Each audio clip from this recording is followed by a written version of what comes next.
All right, welcome everyone. It's Chris Petri. Thanks so much for coming by. We're going to do a beautiful flower painting. Let's get started. We're just going to look at the painting quickly here first. So I'm going to remove some of these brushes here. We're going to actually key in on doing a quick, loose, fun pencil drawing, contour drawing to start. Once we have that contour drawing in, we always mention too, it doesn't have to be perfect, especially if you're doing flowers. Flowers are very, very intricate, so let's not try to overthink things too much. Get the drawing as best you can get it, but try to do it rapidly. Try to do it within maybe 15, 20 minutes at most. Get that drawing in, have some really fun, free-flowing lines of your flowers. Work through your painting, take a trip through your painting. Just remember, contour drawing is basically just taking a trip through your painting. You start in one place and you just start drawing, and you just keep moving through your painting, following the shapes as you're looking at them, whether it's if you're looking at some real flowers in front of you, or if you're looking at a painting in a book, or you're using a photograph, whatever it is. Keep your eye on the subject matter, and then you look back at the painting, you look back at the picture, back at your drawing, picture, drawing. You keep going back and forth and just try to get the idea of the shapes that you're seeing. It always helps too if you do a preliminary sketch where you very, very lightly just get the idea of where things are in your picture frame. So here we have a rectangle in the vertical position here. So I went right in and did the drawing, but I have a lot of experience and many years of experience, so I can sort of just right away look at it and say, yeah, I need to make my picture this big and my flowers are going to be about here, and I can just start and go in and do it. If you're just starting out, or if you're maybe, have a couple years under your belt of drawing and painting in watercolor, you might need to just pull back a little bit and say, let me do a preliminary sketch first, which is essentially just taking a very light pencil line and just making sure you have your vase here, your picture, the right size. It's about half the size of the paper, and then the other half of your size of your paper is actually your flowers up here. Once you have that, you're pretty much home free. You have the idea of half the painting is the picture, half the painting is the flowers. There's a little bit of table underneath, so there's some room for the table here underneath the picture, so you need to leave a little room for the table there. Other than that, it's pretty much straightforward, and then you go in and you do your contour drawing. And then after that, we just remembered that we mixed all our colors first. We looked at our picture or photograph, whatever you're working from. If you're working from my painting, you'll be lucky. You can just use the same colors. I tell you each color I use, I mix it, I put it all here in the palette to start. Then we go in and we just start painting and getting all of our colors on. And we add some more colors to mix more if we need to add more colors to, continue making a purple, and we ran out of purple here a couple times, but we just go back in and grab our purple. So we'll discuss all this in the video. We'll go over all the details of this painting for you, and I'm sure you're going to have this painting done beautifully in the first go, in the first try. If not, you try it a second or third time as much as you need to, but I think you'll be able to get a good painting in the first try by just following the video first, watching it full through, and then maybe you come back a second time and you work with me and stop and start your video as you're going through to kind of, give you, your sort of guidance as you're going through the painting. But it's not difficult. This is a really beautiful and fun painting to do, and it's, again, not tremendously complicated at all. It's just really having fun and getting some really beautiful colors on the paper, and then the rest is just you having fun as an artist, and you can put your own twist on things if you want to as well. Different colors maybe, or maybe doing things a little bit differently, however you want to do it. It's you're the artist. You can adjust your paintings the way you like to.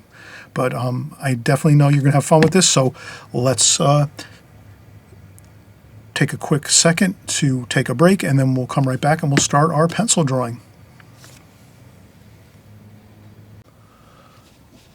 All right, we just saw the finished painting, and now we're going to get started, and we're just going to go through the progressions here, the process of painting some loose flowers.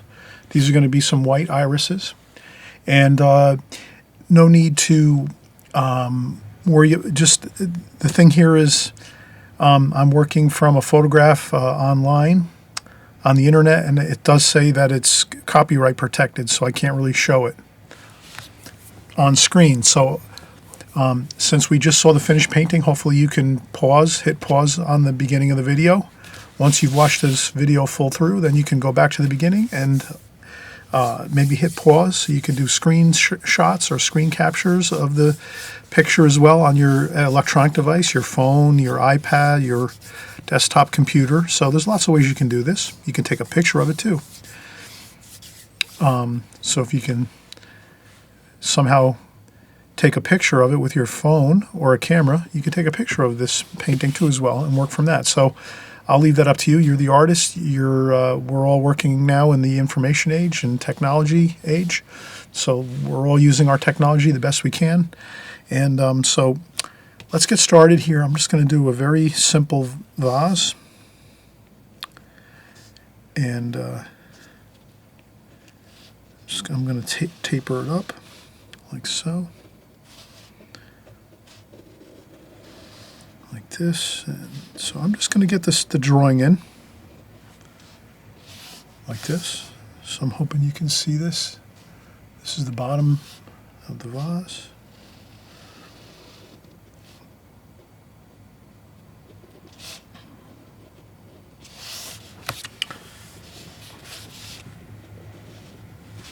Okay, now we'll start getting some stems in here, going up into the flowers. I'll do some flower shapes. There's a couple.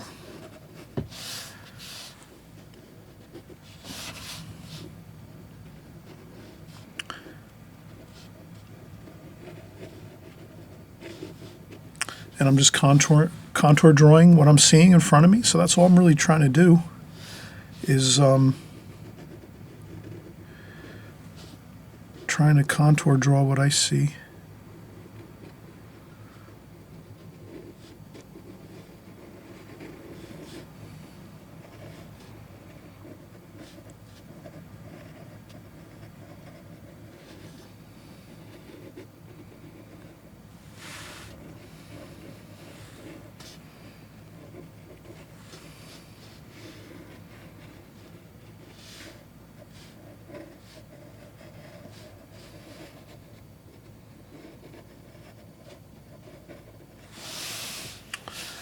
Okay, so I'm contour drawing, which means I'm just taking a trip through the painting with my pencil lines, and I'm just looking at my subject matter on the computer here, and I wish I could actually show you the picture, but again, I can't really, it's copyrighted, so. And there's some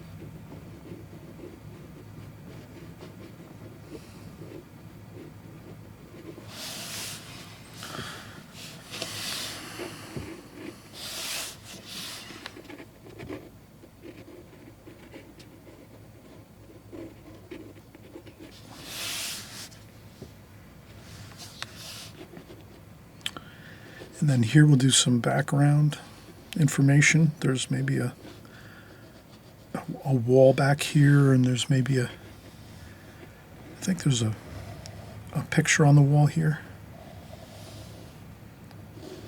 Like that. And then over here, there's a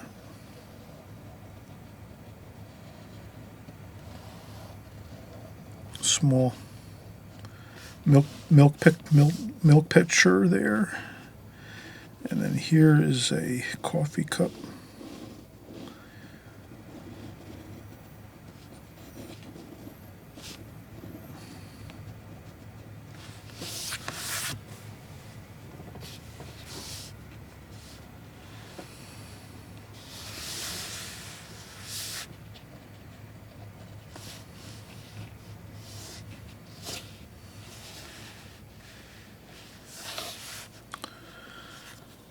Okay, and then we have some lines here, just some shadowing. There's some shadowing over here on the wall, so just trying to get some shadow shapes, and that's about it.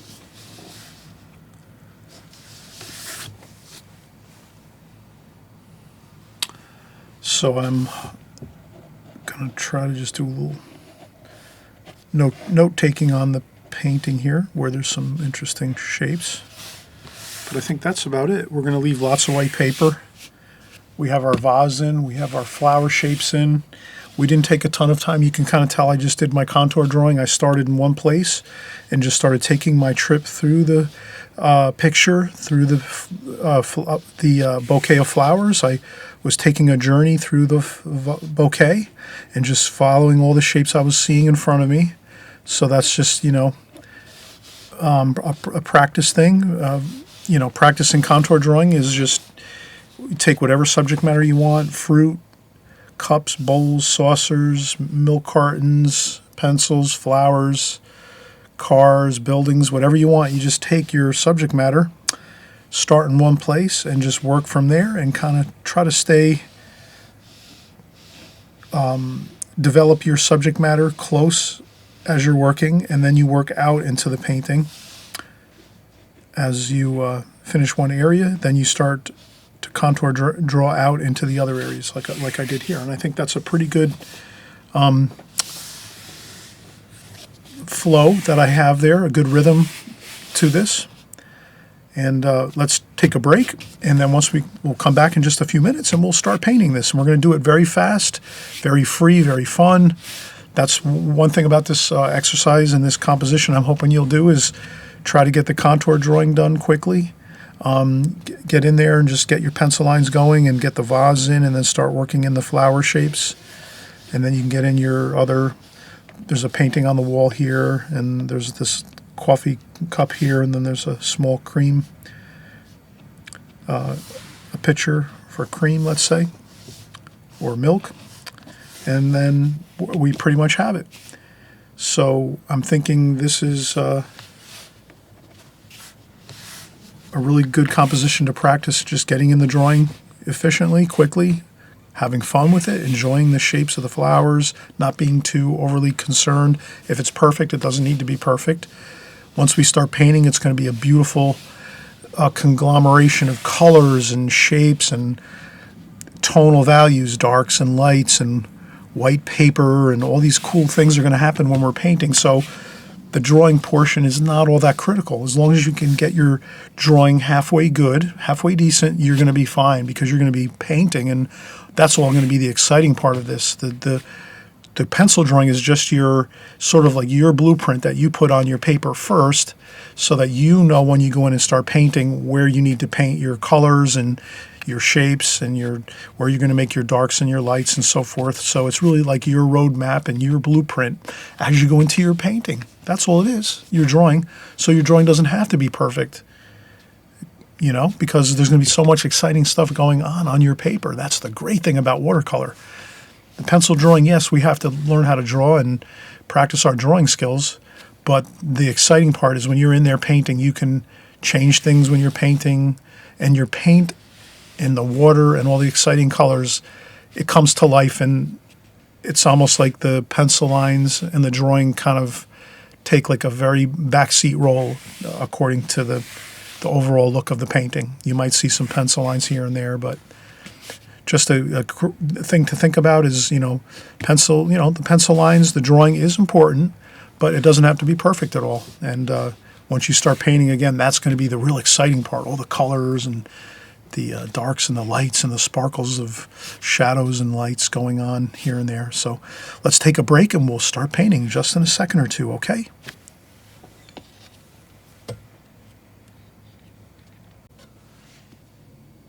All right, I'm going to purposely go fast now, try to work rapidly with a good rhythm, a good tempo through this painting. I'm going to try to actually do this with one brush if I can. I think I'm going to use my Raphael brush. It's a number 6, Raphael Kolinsky sable brush. I'm going to pre-mix my colors first. So one of the keys to working quickly, and we're going to try to work on this one really quickly, is to kind of look at the photograph or the art book or the if you're working out like if you're working plein air where you're actually setting up a vase of flowers in your place and you're going to work from that. However, whatever you're seeing in front of you, let's do this. I'm going to try to mix all my colors first before I go in and paint, if I can. I'm going to try to get all of them in the palette and all ready to go. And then once all my colors are in here mixed on my palette for the most part, then I'm just going to go in and try to really paint this fast and rapidly with a good rhythm. Just keep working and working and working and working and work through the painting. And that'll really look great. That nice, good pace of a painting really shows and shines through when someone's looking at your artwork and they see that you've gone through your painting rapidly with excitement. So let's have that exciting, rapid look to this painting if we can. Let's try to do it.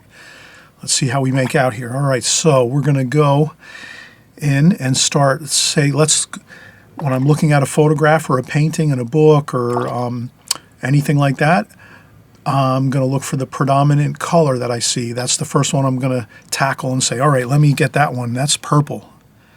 So let me get that started. So there's some ultramarine violet. So I'm going to get that into my palette, and I'm going to mix some good amount of water in there, and I'm going to get a lot of paint. I'm going to get lots of paint in there too, so you can kind of see I've got lots of paint in there. Then I'm going to add a little bit of raw umber to that to grate down just a touch. But I'm not going to homogenize it and really stir it and stir it and stir it. I just added a little touch of raw umber in there, and that's going to be fine. Then I take my brush and kind of press it on the side of my palette so that the paint empties out into the paint well. Now the next color, I'm going to say the predominant. So this is the dominant color, and then how about, what's the next color I'm seeing? Okay, blue. I think cerulean blue. So I'm going to take a bunch of cerulean blue and down this here on this part of the palette. Let me get lots of cerulean blue in there. That's kind of be, this might even be the predominant color in the painting. It's a tie between purple and cerulean blue, I think. So let me take some of that purple too and kind of get that in there. Okay, so lots of cerulean blue mixed in with a little purple there. Maybe let's go with a little, what is that there I'm seeing? Maybe a little bit of the rose madder, or that's actually alizarin crimson. Like that. Okay, so now you're seeing I'm getting all my colors on here. Then over here, green, sap green. That's really with some raw umber. Sap green and raw umber. And again, I'm olive green too, maybe a little bit, raw umber. That looks pretty good. And then there's, what else do we have? A little bit of raw sienna over here. So you can always take a little spot for just a little bit of something that you see in the painting. So I'm going to put some raw sienna over here, like that. And now I think I have mostly everything in the palette. There is a little bit of cadmium red over here. So I'll put that over here, just to remind me I need to use some of that too. And I think we have most of it. And a little bit also burnt umber up here. So I'll put a little bit there. And again, some more raw sienna. Here, maybe a little yellow ochre. Okay, so that's the colors right there. All the colors are out. Again, we did the ultramarine violet, purple. We just added a touch of raw umber in there just to kind of mellow that out a little bit. Then we added some alizarin crimson over here with some of this purple too, just a little touch of that. Green, sap green, and olive green. A little bit of burnt umber over here up top. Then we came down here and we said lots of cerulean blue with also a little touch of the purple, ultramarine violet, mixed in with the cerulean blue.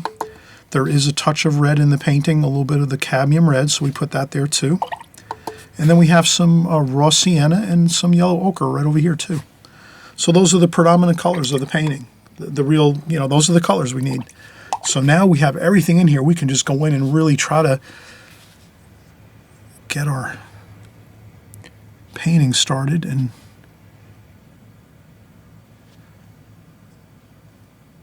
I'm going to make that a little darker.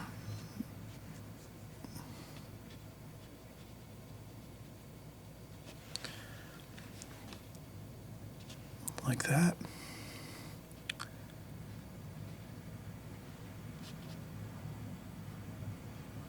And I noticed that my brush doesn't have a good point on it. I think I've worn the point off this brush. So let me find another brush that's going to be similar.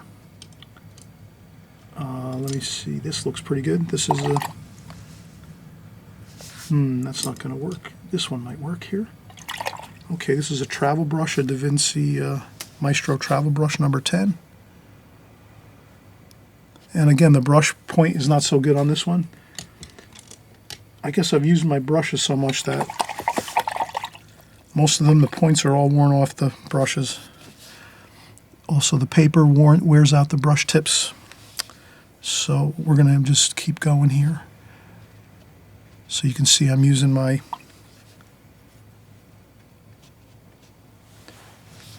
Da Vinci Maestro. This is a number 12, I think.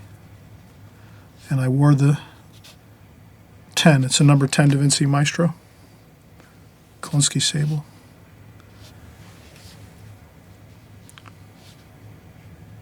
So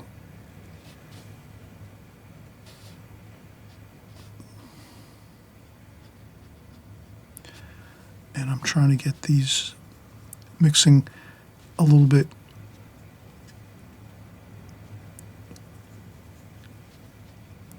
and I think what might have happened is I think I might have put a different purple in my palette. This purple doesn't really look like my ultramarine violet purple that I use by Winsor Newton. I think I might have added something else different in here. This one's not working as well as I thought, so I think that's why.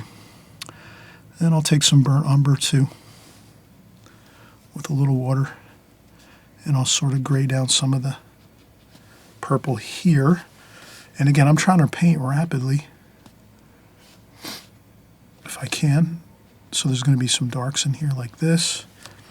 Then I'm going to start working in some greens. I noticed there's some greens in here. Like that.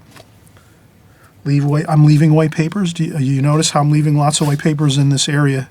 Like I'm not just painting and filling everything in. I'm leaving some white paper here and there. That's important to remember. Okay, so that is my leaf forms here.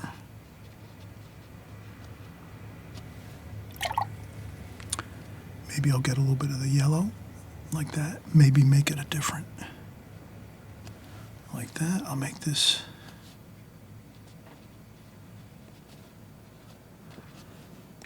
I'm going to splash a couple splashes there just to loosen up a little bit. Okay, and that's like that. And then we're going to go back in. Purple. We need more purple over here. There's going to be some white flowers too. So I'm trying to keep with my rhythm idea. I'm going to keep trying to just move quickly through this. Again, if I'm moving quickly and rapidly through this, that is really going to make the painting look beautiful. No question. And there's some cerulean blue. Yeah, if I can move through this kind of quick. And again, I've practiced a lot of brush exercises over the years, so I can really move quick with my brush and get a lot of brush strokes in quick. But this does look good when we go in quick and fast. Okay, there we have some red. That's pretty interesting. Okay, so we get a little bit of that interesting red color there. That's a painting that's on the wall here in the background.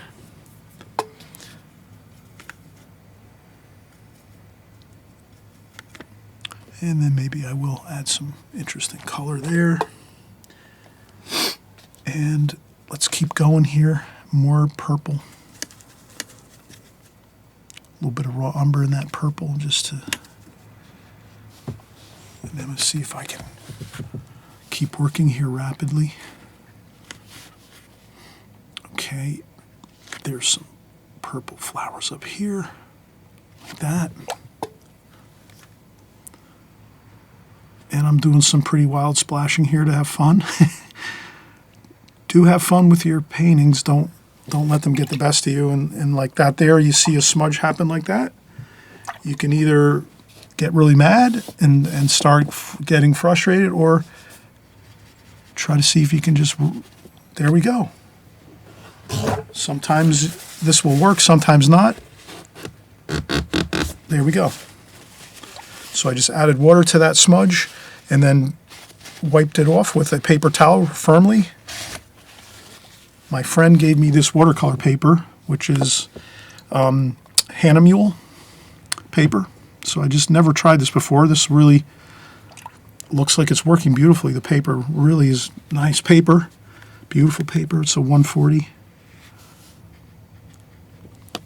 So I'm going to start. And I would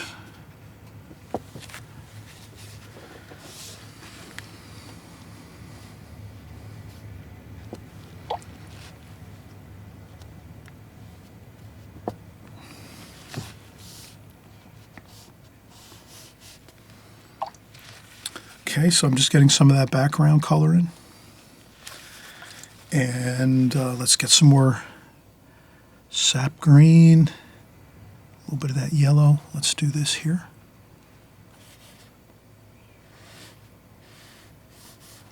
And this here too as well.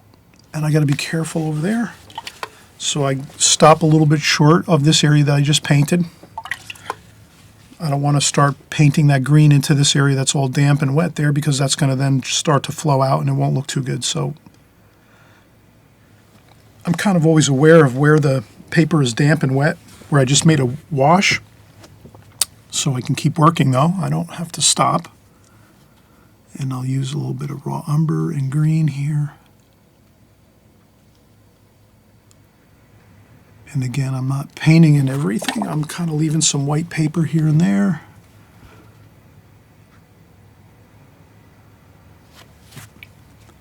And then maybe some yellow ochre over here.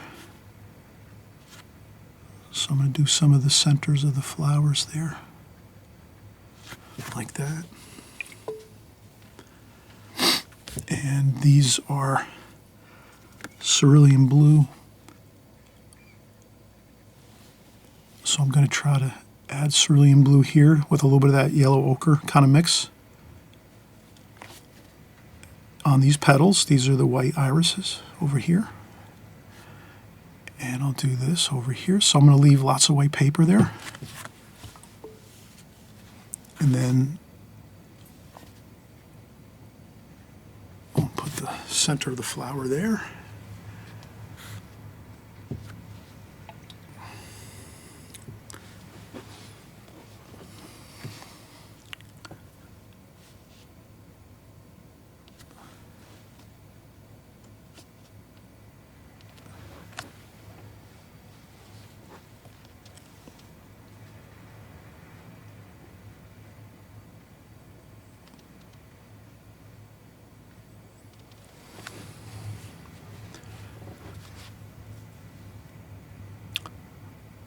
And again, this is very damp over here, so I'm not going to work over there. I'm going to let that dry.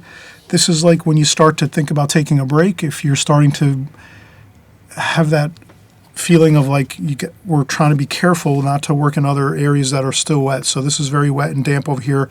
We can't go back over there and work. We really don't want to work anymore over here because all these washes here are all damp and wet all through this area here. So now we can start working down here on the vase. So let's do that. And I'm just going to get some color on here.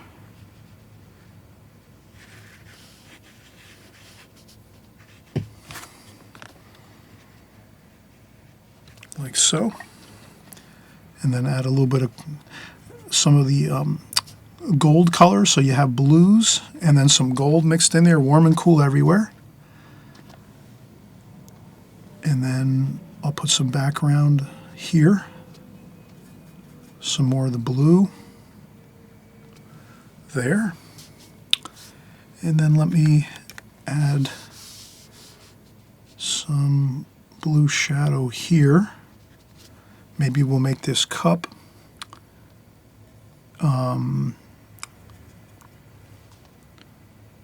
we're going to make this cup white, so we'll put some shadow here where the cup is, like that. We'll put some shadow here too. Some shadow here.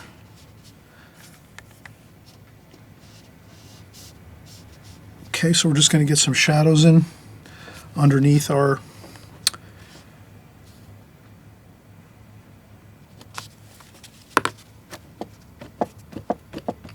So I'll lighten up that side of the vase, darken this side,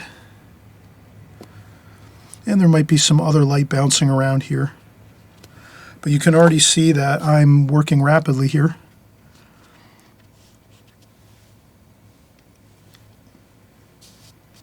And I'm trying to mix colors around so that everything looks good. Everything is looking, color mixes everywhere so that all the colors are harmonizing together. We're almost done actually. And there's some more shadowing over here. Somehow there's some shadow on the wall there. Don't ask me how that happens. And over here too, we have some more greens. This is a leaf form there, like so. And another one there, we could put in something like that. And I think this is really, again, we painted this rapidly. Look how good it looks. It looks fresh, fun. We have some splashes in there. You know, if you don't like splashes, you don't put them in. Of course, you're the artist. Your art is your own expression of what you enjoy, what you like to do. I like splashing. If you don't, leave that part out, you know, and adjust it accordingly. Do whatever you like with your painting.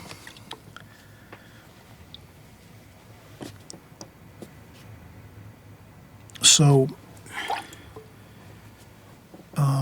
this is looking good. I find that I might need to just do a little work over here once this dries.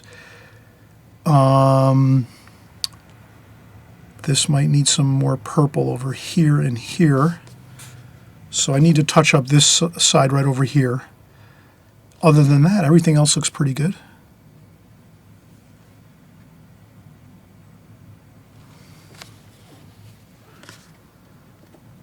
All right, let's take perfect time for a break. I'm going to take a break, grab a cup of coffee, and I'll be right back and we'll finish up here. All right, wow, hey, we're finishing up, everybody. We're finishing up here, and you can kind of see now the paper has dried quite a bit. This is all dry to the touch here. There are some areas here where I put a lot of paint and water, so there are some wet spots here and there. I got to be very careful not to lean into those or anything like that. But I think the areas around here are pretty dry, the outer perimeter of the painting. And I did say we wanted to work a little bit over here with some purple.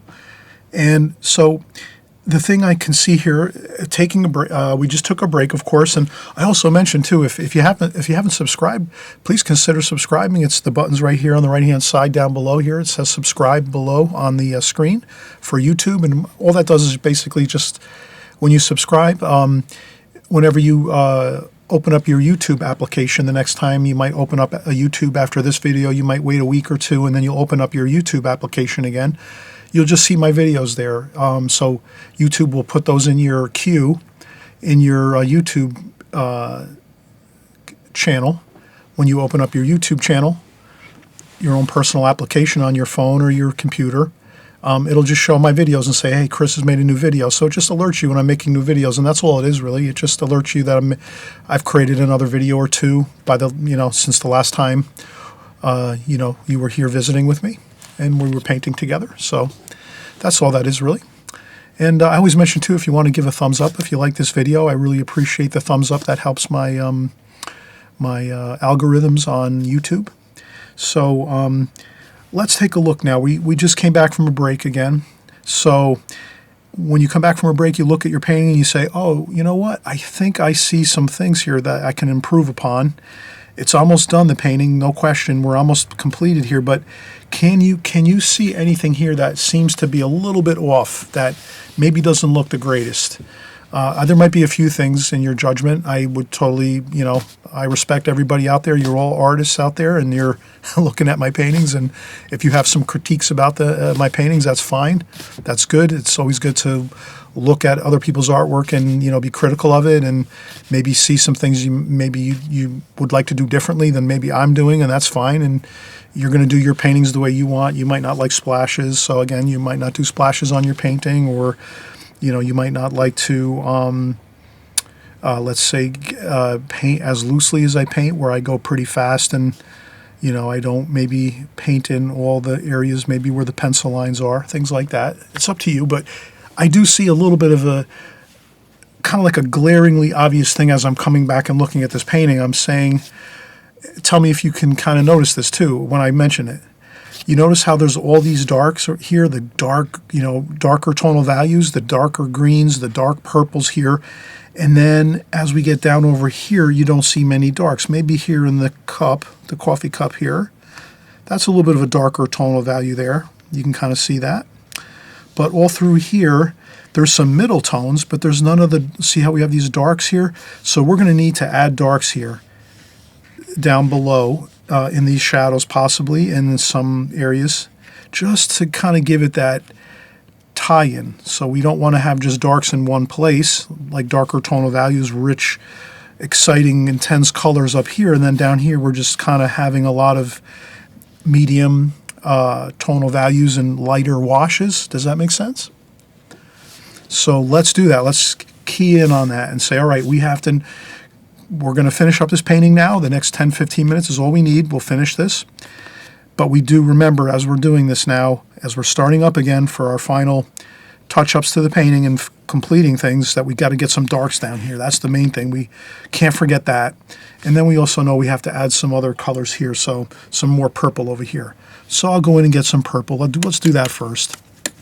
Purple, and then a little bit, again, we were using that little bit of raw umber to mellow out that purple. And let's see how that looks. That looks good.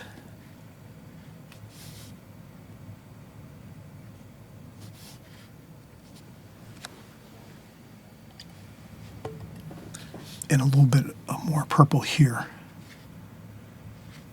Like that. There's a little bit of purple there. That looks good. Now let's take that same purple. Might as well. Let's add some of that in the shadow areas here. Right? Does that look good? Yes. And let's do it over here.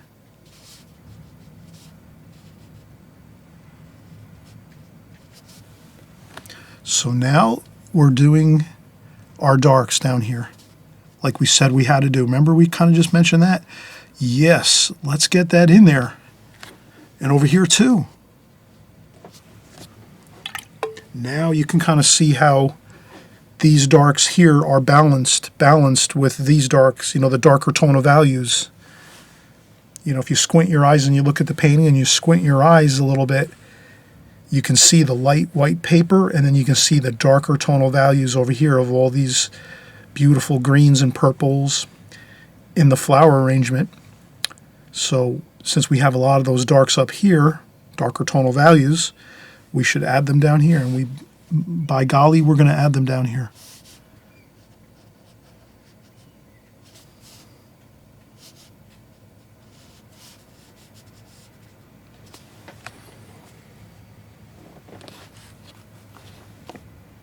And then I just blend those up a little bit, like so. And then I do that. Then I just take a damp brush and carefully blend that. We're doing a graded wash right here, which is just blending the dark over to the lighter over here. Then I rinse my brush off again, clean, fresh, clean water, crystal clean water. And there we have it. And you can even go in with some darker darks here, burnt umber, raw umber, and purple. Maybe a touch of burnt umber. And maybe a few spots of dark there.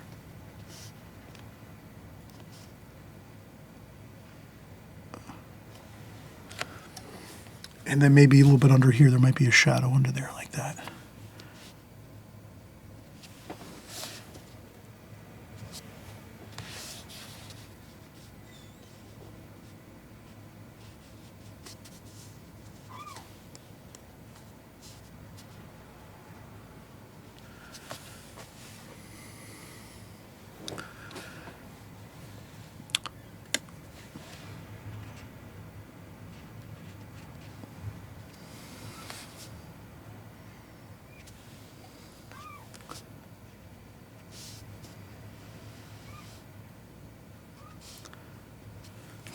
And then let's get some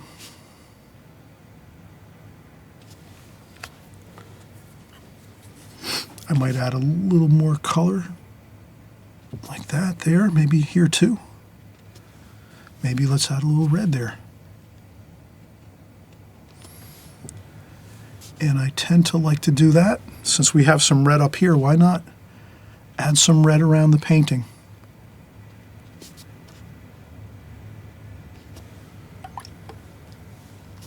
And some blue, some cerulean blue here, like that.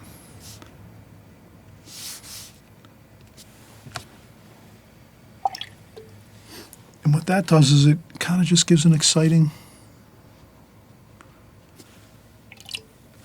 look to the painting where you have some additional colors.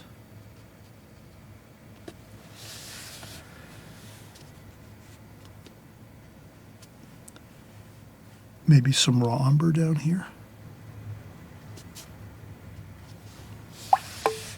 I'll add another bit of dark here, maybe some red too.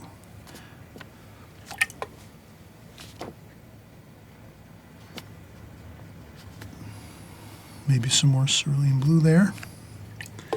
So again, I wanted to add some really exciting color and darker tonal values to this area, the bottom area of this painting, to balance up here, because we have all these, again, these rich, beautiful dark purples and greens and reds and blues up here. And then down here we were a little bit lighter. We didn't have as much color and excitement, so that's why I added that in.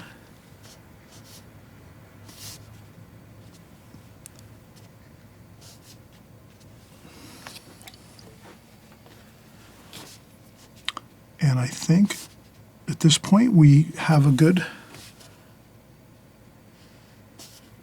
fresh looking painting. Lots of color. Exciting color.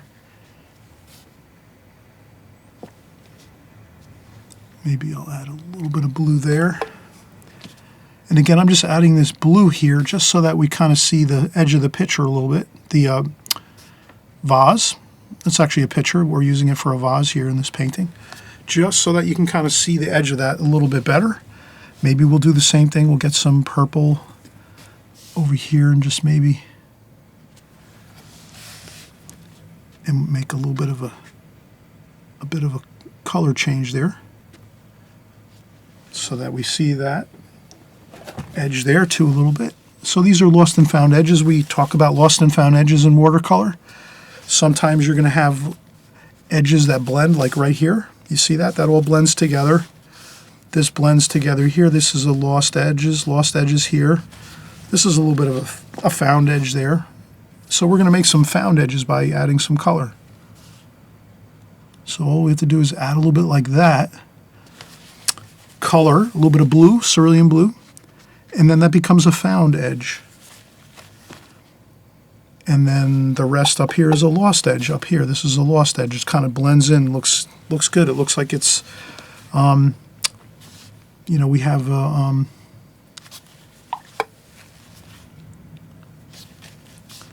a blending of lost and found edges, which kind of give it a nice feel of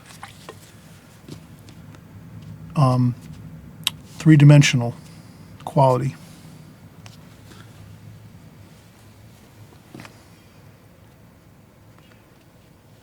Like that.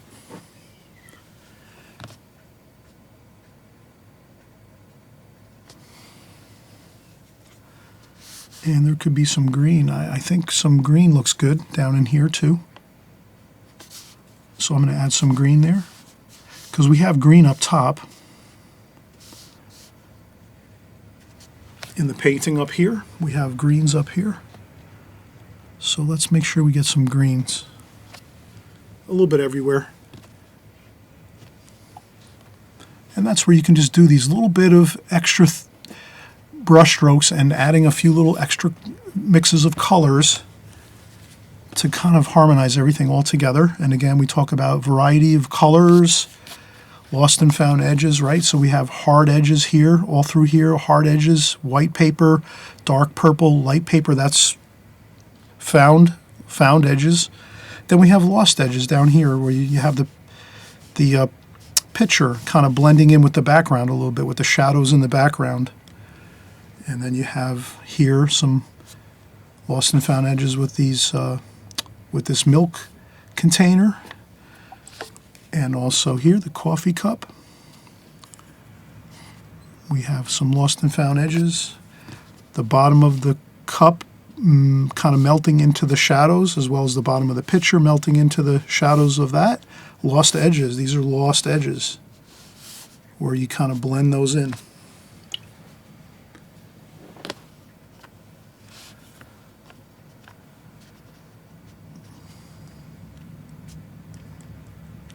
And then I just splash and put a couple more shadowy shapes here on the table. Those will be, that's from up top. Maybe some of these.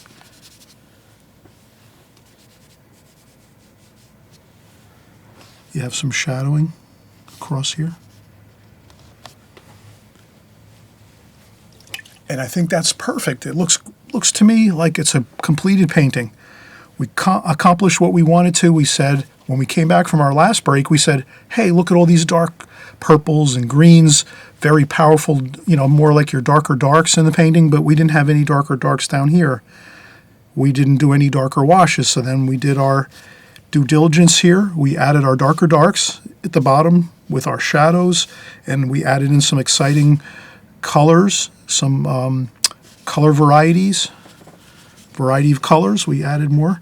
We could take a little bit of titanium white paint, and maybe once this dries we can add a little bit of touch of white paint on the top of this pitcher, milk pitcher here, to recapture that white on the top there. I kind of painted over that. That's where you can use some white paint if you want. And then up here we could maybe touch up this maybe a little bit with some white paint. But other than that, I think everything else looks fine. And I hope you enjoyed this video. I'm glad that everyone here is having fun on this channel, working with our drawing and painting and watercolors. I know all of you are making great progress. There's no question that you are. Many of you have sent in photographs of your paintings. They look absolutely wonderful. Some of you, have made huge progress, and I just I'm so happy that you're taking advantage of YouTube by coming onto my channel and sharing your ideas, your thoughts, your comments in the comments section, all your gracious, kind comments all the time. Everyone is always, saying so many kind things in the comments section. Thank you so much for that. I really appreciate that. That gives me, excitement to want to paint more and create more on YouTube. And so until we meet up again and draw and paint together, we'll see you, and happy painting, everybody, and enjoy the journey, okay? We'll see you soon. Bye-bye.